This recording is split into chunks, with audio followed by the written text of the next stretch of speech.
नमस्कार. शॉर्टकटमध्ये तुम्हा सगळ्यांचं स्वागत. कथा कशी लिहावी या प्रश्नाचं उत्तर वेगवेगळ्या काळात वेगवेगळ्या लोकांनी वेगवेगळ्या पद्धतीने दिलं. एक 8-10 वर्षापूर्वी क्रिस्प हा शब्द फार लोकप्रिय होता. तुमची कथा क्रिस्प हवी, स्टोरी क्रिस्प हवी.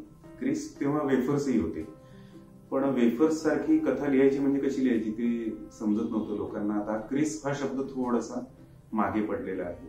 कथा कशी असावी याचे सल्ले देणारे अनेक लोक आहेत.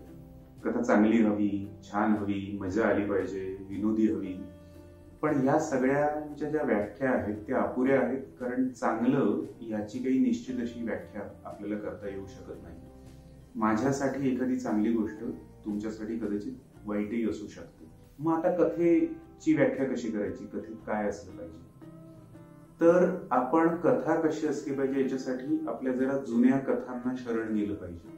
जुन्या शुक्रवारच्या कहाण्या, शनिवारच्या कहाण्या, पुराणातल्या कथा या जर तुम्ही वाचल्या तर असं लक्षात येईल की त्याच्यामध्ये कथेला एक निश्चित असं स्ट्रक्चर तेव्हा होतं. इतकी वर्ष या सगळ्या कथा कशा टिकल्यात? कारण त्या कथेमध्ये एक कंटेंट होता, त्या कथेला एक स्ट्रक्चर असायचं, एक आराखडा होता. म्हणजे कशी, तर त्या कथेची सुरुवात आटपाट नगर होतं अशी असायची. आटपाट नगर होतं, त्या नगरात लोक राहत होते, प्रजा खुश होती, राजा होता, राणी होती. या कथेला एक विशिष्ट अशा पद्धतीची सुरुवात असायची आणि लोक त्या आटपाट नगरामध्ये ती कथा ऐकायला जायचे. मग पुढे काय असायचं, तर त्या कथेमध्ये त्या याच्यात एक गरीब मनुष्य राहत होता, काही श्रीमंत लोक राहत होती. मग त्या गरीब माणसाने काय केलं, अशा पद्धतीने ती कथा पुढे जायची. राजा राणीची कथा असेल तर एक राजा होता, एक राणी होती, ते दोघेही छान होते पण त्यांना मूल नव्हतं. असा एक कॉन्फ्लिक्ट त्याच्यामध्ये असायचं. मग ते मूल होण्यासाठी काय काय प्रयत्न झाले.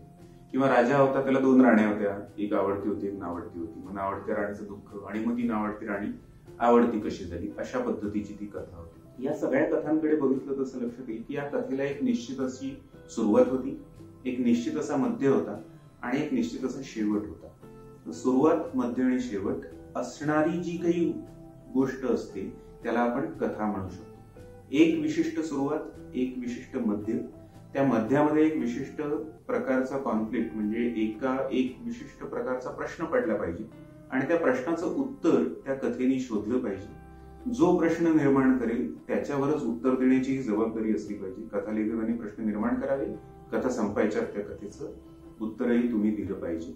आणि शेवट हा पॉझिटिव्ह, चांगला, पूर्वीच्या कथांचा असायचा, ज्यामुळे लोकांना पुन्हा पुन्हा पुन्हा त्या कथा ऐकाव्याशा वाटल्या, पुन्हा पुन्हा त्या कथांचा आधार घ्यावासा वाटला जीवनामध्ये. कथेचा शेवट चांगलाच असला पाहिजे, पॉझिटिव्हच असलं पाहिजे. कथेने काहीतरी भाष्यच केलं पाहिजे, कथेने काहीतरी सामाजिक कमेंटच केली पाहिजे, अशी जबाबदारी कथेवर नाही. कथा लेखकांनी ती उगाचच लादून घेऊ नये. पण कथा या संदर्भामध्ये फ्रान्सचा एक महान दिग्दर्शक आहे, जीन लुक गोदार, त्यांनी फार छान विधान केलेलं आहे. गोदार हा आधी टीकाकार होता, नंतर तो फिल्म मेकर झाला. अनेक त्याच्या फिल्म्स जगभरातल्या अनेक चित्रपट शिकणाऱ्या कॉलेजेसमध्ये, इन्स्टिट्यूटमध्ये बघितल्या जातात. गोदारनी कथेविषयी असं भाष्य केलेलं आहे की every story must have a beginning, a middle and an end, but not necessarily in that order.